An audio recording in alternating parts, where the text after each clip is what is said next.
Sanju weds Geetha 2 ಸಿನಿಮಾದಲ್ಲಿ ಅಭಿನಯಿಸಿದ್ದ ನಟಿ ರಚಿತಾ ರಾಮ್ ವಿರುದ್ಧ ನಿರ್ದೇಶಕ ನಾಗಶೇಖರ್, ನಟ ಶ್ರೀನಗರ ಕಿಟ್ಟಿ ಅವರು ಕಂಪ್ಲೇಂಟ್ ಕೊಟ್ಟಿದ್ರು. ಫಿಲ್ಮ್ ಚೇಂಬರ್ಗೆ ದೂರು ಕೊಟ್ಟ ನಿರ್ದೇಶಕ ನಾಗಶೇಖರ್, ರಮ್ಯಾ, ತಮನ್ನಾ ಎಲ್ಲರಿಗೂ ನಾನು ಸಿನಿಮಾ ಮಾಡಿದ್ದೀನಿ, ಆದರೆ ಇಂತಹ ಸಮಸ್ಯೆ ಯಾವ ನಟಿಯೂ ಕೊಟ್ಟಿಲ್ಲ ಎಂದು ಆಕ್ರೋಶ ಹೊರಹಾಕಿದ್ರು.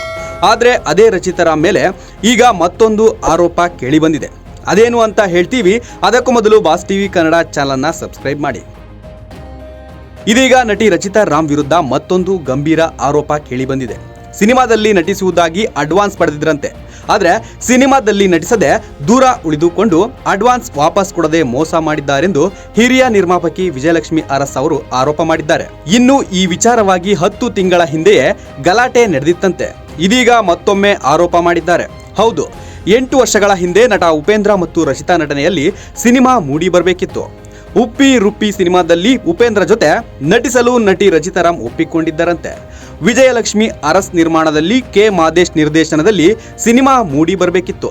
ಆದರೆ 23 ಲಕ್ಷ ಸಂಭಾವನೆಗೆ ಕಮಿಟ್ ಆಗಿದ್ದ ರಚಿತಾ ಮುಂಗಡವಾಗಿ 13 ಲಕ್ಷ ಅಡ್ವಾನ್ಸ್ ರೂಪದಲ್ಲಿ ಹಣ ಪಡೆದಿದ್ರಂತೆ. ಅಲ್ಲದೆ ಚಿತ್ರತಂಡ 2017ರಲ್ಲಿ ಬ್ಯಾಂಕಾಕ್ನಲ್ಲಿ ಶೂಟಿಂಗ್ ಮಾಡೋದಕ್ಕೆ ಪ್ಲಾನ್ ಕೂಡ ಮಾಡಿತ್ತು. ಅವರಿಗೆ ಬರುವುದಾಗಿ ಒಪ್ಪಿಕೊಂಡು ಆಮೇಲೆ ಟಿಕೆಟ್ ಬುಕ್ ಮಾಡಿದ್ರು. ರಚಿತಾ ರಾಮ್ ಬಂದಿಲ್ವಂತೆ. 15 ದಿನಗಳ ಕಾಲ ಈಗ ಬರ್ತೀನಿ ಆಗ ಬರ್ತೀನಿ ಅಂತ ಆಟಾಡಿಸ್ತಿದ್ರಂತೆ. ನಿರ್ಮಾಪಕಿ ವಿಜಯಲಕ್ಷ್ಮಿ ಅರಸ್ ಅವರು 15 ದಿನ ಟಿಕೆಟ್ ಬುಕ್ ಮಾಡಿ ರೂಮ್ ಬುಕ್ ಮಾಡಿಕೊಂಡು ಕಾದಿದ್ರಂತೆ. ಆದ್ರೆ ರಚಿತಾ ರಾಮ್ ಬರೆದಿದ್ದಕ್ಕೆ ಹೀರೋ ಪೋರ್ಷನ್ ಶೂಟ್ ಮಾಡಿಕೊಂಡು ವಾಪಸ್ ಆಗಿತ್ತಂತೆ ಚಿತ್ರತಂಡ. ಒಂದು ದಿನ ಮಾತ್ರ ಮೈಸೂರಿನಲ್ಲಿ ನಡೆದ ಶೂಟಿಂಗ್ ನಲ್ಲಿ ಭಾಗಿಯಾಗಿದ್ರಂತೆ. ಹೀಗಾಗಿ ನಿರ್ಮಾಪಕಿ ರಚಿತಾ ರಾಮ್ನಿಂದ 1.5 ಕೋಟಿ ಕಳೆದುಕೊಂಡಿದ್ದೇನೆ, ಅವತ್ತಿನಿಂದ ಸಂಪರ್ಕಕ್ಕೆ ಸಿಗದೆ ನಟಿ ರಚಿತಾ ರಾಮ್ ಸತಾಯಿಸುತ್ತಿದ್ದಾರೆ ಅಂತ ಆರೋಪಿಸಿದ್ದಾರೆ. Bureau report, boss TV Kannada.